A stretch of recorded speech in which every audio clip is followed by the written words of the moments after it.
What most taxed my ingenuity was the heating system.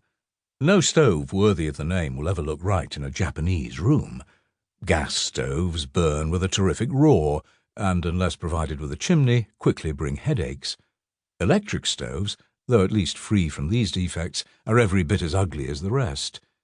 One solution would be to outfit the cupboards with heaters of the sort used in streetcars. Yet without the red glow of the coals, the whole mood of winter is lost, and with it the pleasure of family gatherings round the fire. The best plan I could devise was to build a large sunken hearth, as in an old farmhouse. In this I installed an electric brazier, which worked well both for boiling tea water and for heating the room. Expensive it was, but at least so far as looks were concerned, I counted it one of my successes. Having done passably well with the heating system, I was then faced with the problem of bath and toilet. My Kairakuan friend could not bear to tile the tub and bathing area, and so built his guest bath entirely of wood. Tile, of course, is infinitely more practical and economical, but when ceiling, pillars, and panelling are of fine Japanese stock, the beauty of the room is utterly destroyed when the rest is done in sparkling tile.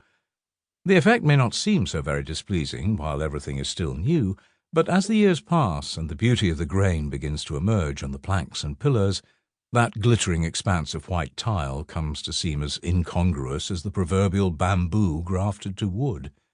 Still, in the bath, utility can to some extent be sacrificed to good taste. In the toilet, somewhat more vexatious problems arise. Every time I'm shown to an old, dimly lit, and I would add impeccably clean, toilet in a Nara or Kyoto temple, I'm impressed with the singular virtues of Japanese architecture. The parlour may have its charms, but the Japanese toilet truly is a place of spiritual repose. It always stands apart from the main building, at the end of a corridor, in a grove, fragrant with leaves and moss. No words can describe that sensation as one sits in the dim light, basking in the faint glow reflected from the shoji, lost in meditation or gazing out at the garden. The novelist Natsume Soseki counted his morning trips to the toilet a great pleasure. A physiological delight, he called it. And surely there could be no better place to savour this pleasure than a Japanese toilet, where, surrounded by tranquil walls and finely grained wood, one looks out upon blue skies and green leaves. As I have said, there are certain prerequisites, a degree of dimness, absolute cleanliness, and quiet so complete one can hear the hum of a mosquito.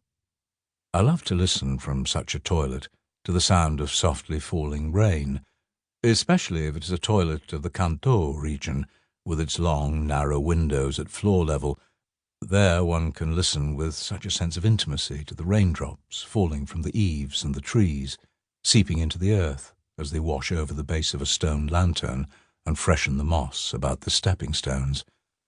And the toilet is the perfect place to listen to the chirping of insects or the song of the birds, to view the moon, or to enjoy any of those poignant moments that mark the change of the seasons. Here, I suspect, is where haiku poets over the ages have come by a great many of their ideas. Indeed, one could with some justice claim that of all the elements of Japanese architecture, the toilet is the most aesthetic.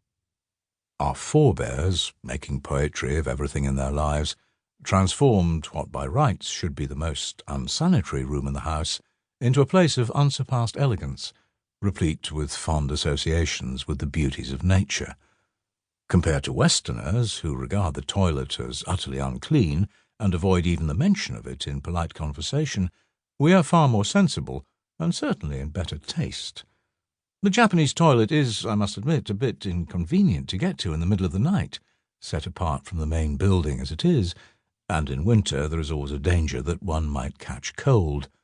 But as the poet Saito Ryoku has said, elegance is frigid. Better that the place be as chilly as the out-of-doors. The steamy heat of a Western-style toilet in a hotel is most unpleasant. Anyone with a taste for traditional architecture must agree that the Japanese toilet is perfection. Yet, whatever its virtues in a place like a temple, where the dwelling is large, the inhabitants few, and everyone helps